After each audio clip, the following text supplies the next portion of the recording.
The Nashville Predators had the craziest offseason, I would say, and in loading up on aging players who are ready to go scorched earth. So this is going to be such a fun Predators season. Last year, there was the whole stuff. The most exciting thing of the Predators season last year was not being allowed to go to a U2 concert.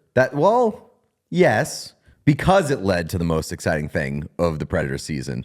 They won every game. Which was them being... No. I think the most exciting thing was that they weren't allowed to go to a U2 concert. It was very exciting afterwards saying, hey, do you know why the Predators are so good right now? It's because they weren't allowed to go to a U2 concert. That got their asses in gear. Like, that was definitely the most exciting thing that happened, but it became more exciting as the things after happened. Yeah, they were very good down the stretch. They ended up making the playoffs, wild card team, losing to the Canucks in 6 games. I thought that was going to be... That was a 6-gamer that wasn't really a long series. Like, if you missed a game or 2 of that... I remember game 6 of that. I wanted that to go 7. I wanted that to be a real, honest series. The Canucks were, even with their injury situation, were better than the Predators by more than I thought they'd be. I thought those teams were a lot closer. The Predators dragged them into the shit. And I really respected that about them, especially as like a pretty new group, a real like ragtag bunch, if you will. The Predators dragged the Canucks into the shit. And like, I think that most of us were expecting that to be a quicker series than it was. And the Preds managed to survive in like a pretty astounding fashion. They won games with like 14 shots on net or something.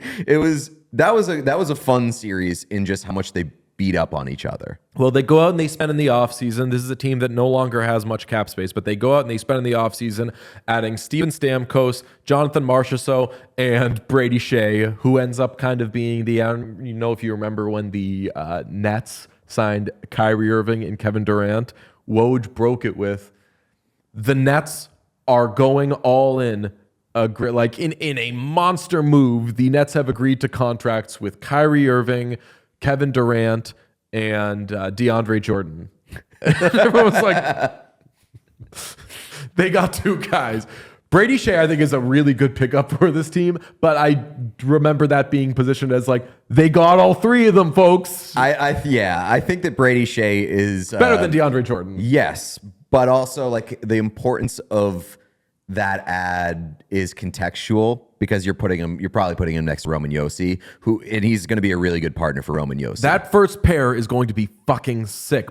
Hey, thanks for watching the channel. We appreciate everybody who checks out our stuff, but 80% of our viewers are not actually subscribed to this page, so if you could smash that subscribe button, it would go a very long way for us. The more subscriptions we have, the more visibility we get from YouTube, which allows us to do more. So press that button. Thank you. But what excites me is we look at daily faceoffs projected lines. They have Ryan O'Reilly centering Philip Forsberg and Gustav Nyquist on the first line, which, I'll be honest, isn't the greatest first line I've ever seen in my life. But their projected second line has both Steven Stamkos and Jonathan Marchessault on the wing. And Stamkos in particular is the guy that you circle as saying he is going to go scorched earth, I think. Because after years and years and years of contract dicking around, we've talked about it all the time, even dating back to last season of why haven't they signed Steven Stamkos yet? He hits free agency at 34 years old, signs with the Predators. He scored 40 goals last season. 81 points in 80 games. Jonathan Marchessault, 33 years old, scored 42 goals last season. So multiple guys who left teams that I don't think they wanted to leave. They were like, can you just show me the respect that I think I've earned? And Steven Stamkos, man, I was around some other top prospect young players around the time that Steven Stamkos got drafted. Steven Stamkos was the dream young star, face of the franchise type thing. From day one, that kid, even getting Barry Melrose fired, but they shouldn't have hired Barry Melrose in the first place, that kid was just a pro from the jump. And he did nothing but get better and deliver them Stanley Cups with an S. And they just never quite felt the need to show him that love back. Well, be honest. We can be real here. Barely delivered them one of those Stanley Cups. He played for like minute in that playoff run. Yes, fair. But it also is like, if we're being factual here, he did have a monster year last year. Half his goals came on the power play. Like we talk about the Tampa Bay Lightning in our Atlantic preview. Last year, they were a team that on paper seemed a little bit better than they were in actuality, because they had one great line and a dominant power play. He was a big part of that. I am not underestimating the chip on his shoulder because of how pissed off he is at what happened there. And I think that an X factor that not a lot of people are talking about with the Nashville Predators is the guy in between Stamkos and Marchessault, Tommy Novak. Really good player who's been like around 20 goals for the past 2 years. I could see him making a pretty significant jump now that he's got like some studs on his wing. I think the story of this team is old and fun. That's kind of the name of the game with them. Stamkos, 34 years old. Marchessault, 33 years old. Ryan O'Reilly. A billion years old. Ryan O'Reilly is the youngest old guy in the world. How old do you think Ryan O'Reilly is? 36. How old do you think Ryan O'Reilly is? 35. Ryan O'Reilly's 33 years old. Really? How, Sway? Wow. How? That's wild. That blew my... I was like, because when I was writing down, like, they're old and fun, I was like, Ryan O'Reilly's probably 36, maybe 37. He's 33 years old. And then Roman Josi is also 33, 34, somewhere in there. They are wearing different 33s. Yes. Ryan O'Reilly looks like he has been through some shit. Roman Josi looks 34. like he's just like fresh off a prom. Roman Josi is older than Ryan O'Reilly. That's crazy. It seems like Ryan O'Reilly was a Buffalo Sabre a decade ago. Yes, 1,000%. And that was not his first team. So I would love. I think that this is another team that everybody's kind of excited about. I can't see anybody rooting against this team unless it's a Predators fan who feels angry that they committed to UC Saros over Askarov. But like the only negative of, I would say, this offseason is that they end up moving out Yaroslav Askarov because Askarov saw the writing on the wall and was like, I want to be a bona fide number one in this league.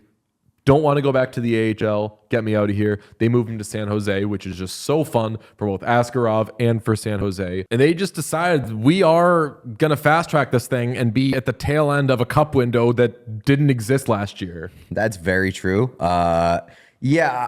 Do you think that there's been like an overhyping of this group from like a general audience based off of them just like winning the offseason? Because I feel like that happens a lot where a team makes some big splashes in the offseason, quote unquote, wins free agency, and everybody's like, they're going to be fucking awesome next year. I don't think so, because I don't think that Nashville, in the grand scheme of things and NHL discussion, is viewed as anything beyond plus you've got to worry about Nashville.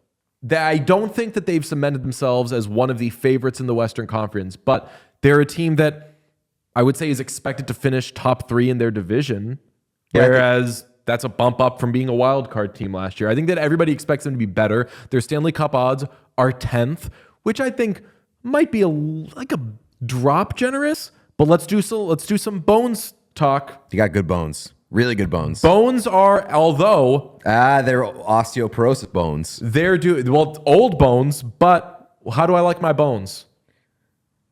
Strong down the middle. Yeah. I like a spine, and they've got an awesome first pair if they are to put Brady Skjei with Roman Josi, but they're wingy. They're a wingy team. They're Forsberg, they're Stamkos, they're Marchessault. That's kind of wingy. Yeah, but and I'd rather Stamkos can play down the middle if you need him to. If you need him to. And Tommy Novak, watch out. Okay, that's your watch out.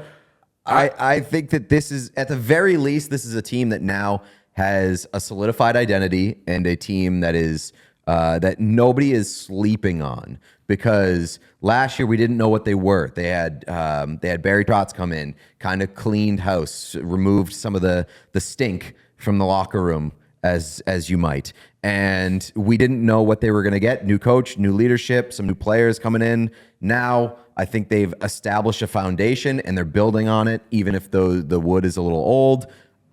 They're going to be fun. We like Andrew Burnett on this show, don't we? Yes. We're Andrew Burnett guys. Yeah. So watch out. My favorite thing about the Nashville Predators, might not be my favorite. We speak in hyperbole here. But you know what's a super fun thing about the Nashville Predators? They have Vegas's first-round pick from the Askarov. They got a first-round pick in the Askarov trade. So in addition to all the loading up they did, they don't have cap space. But if they can invent some, They have chips. They have like chips. So they're exciting. I think they are, though, firmly they're a plus you have to worry about Nashville when you're talking about other teams. They also have Tampa's first round pick. Tampa's first round pick. Top 10 protected. Oh, is that but they do. was that the McDonough trade? I'm not sure. I don't have. But they do have their Vegas' website. first round pick, Yeah, right? They have 3 first round picks. Theirs, Tampa's, and Vegas's. Wow. Those two are both top 10 protected. Breaking news. They have 3 first round picks, 2 of which are top 10 protected because one of them was from that hurdle trade is how the Sharks got it. But man, exciting times ahead for the Nashville Predators. Shout out them. We love them. We all silly like the mayor.